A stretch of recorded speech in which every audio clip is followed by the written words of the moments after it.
बचपन लो ছোট্ট চিতা অদিন।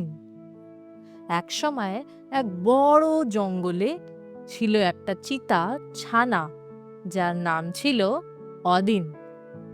তার চোখ দুটো সোনার মতন চমকাতো, আর তার গায়ে ছিল তারার মতন ছোট্ট ছোট্ট দাগ।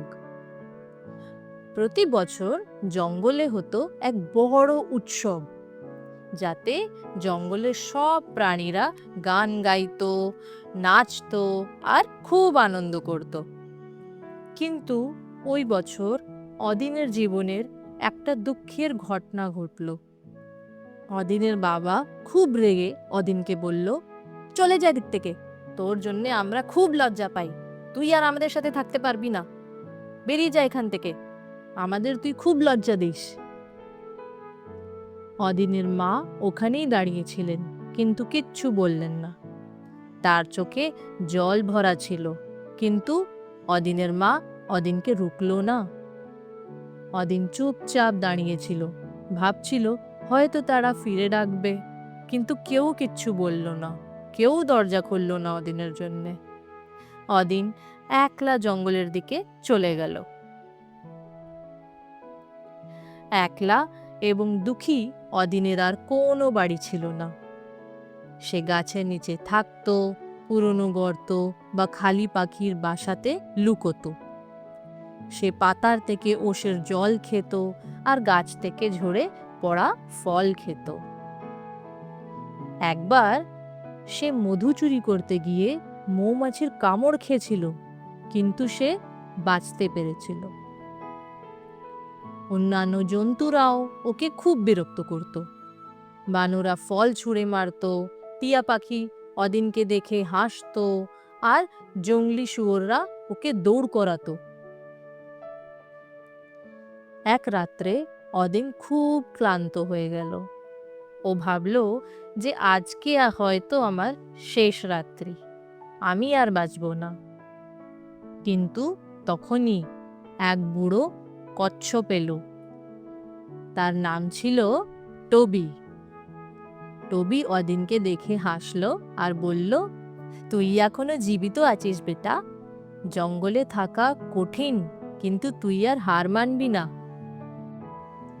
টবি তাকে এক টুকরো পেঁপে আর বৃষ্টির জল দিল।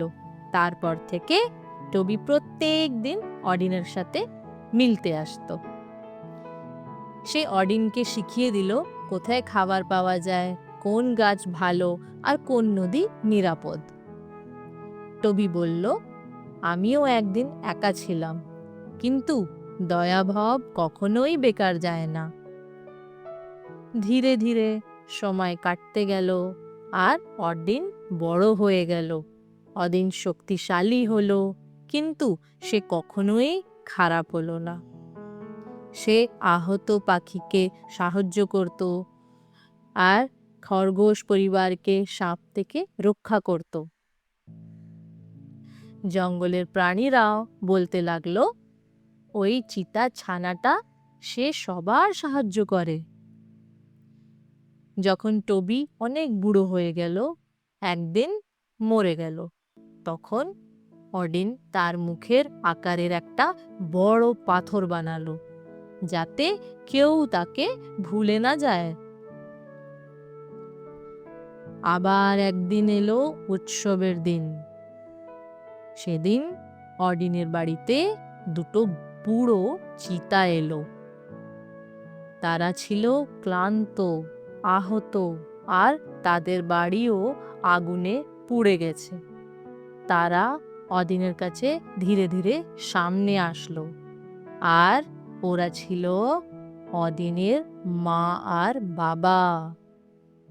তারা লজ্জা পাচ্ছিল, কিন্তু অদিন খুব ভালো করে ওদেরকে নিজের বাড়িতে ডাকলো। অদিন বলল, এসো ভেতরে, মা, বাবা, আমার বাড়িতে এসো, এখানে খাবার আছে, থাকার সুবিধে আছে, আর ক্ষমাও আছে। এই সব শুনে অডিনের মা খুব লজ্জা পেল। সে কাঁদতে লাগলো, আর তার বাবা মাথা নিচু করে দাঁড়িয়ে রইল। আর ওই রাত্রে অনেক বছর পর তিনজন একসাথে আবার একটা পরিবার হয়ে খাওয়া দাওয়া করলো। এই গল্পটার থেকে আমরা কি শিক্ষা পেলাম? যদি কেউ তোমায় ছেড়েও দেয়, তুমি তবুও বিশেষ।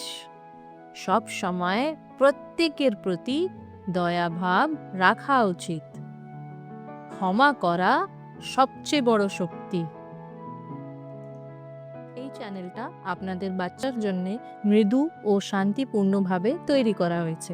ভিডিও পছন্দ হলে আমার চ্যানেলটাকে লাইক, শেয়ার আর সাবস্ক্রাইব করবেন, যাতে আপনারা আগামী ভিডিওগুলো দেখতে পাবেন।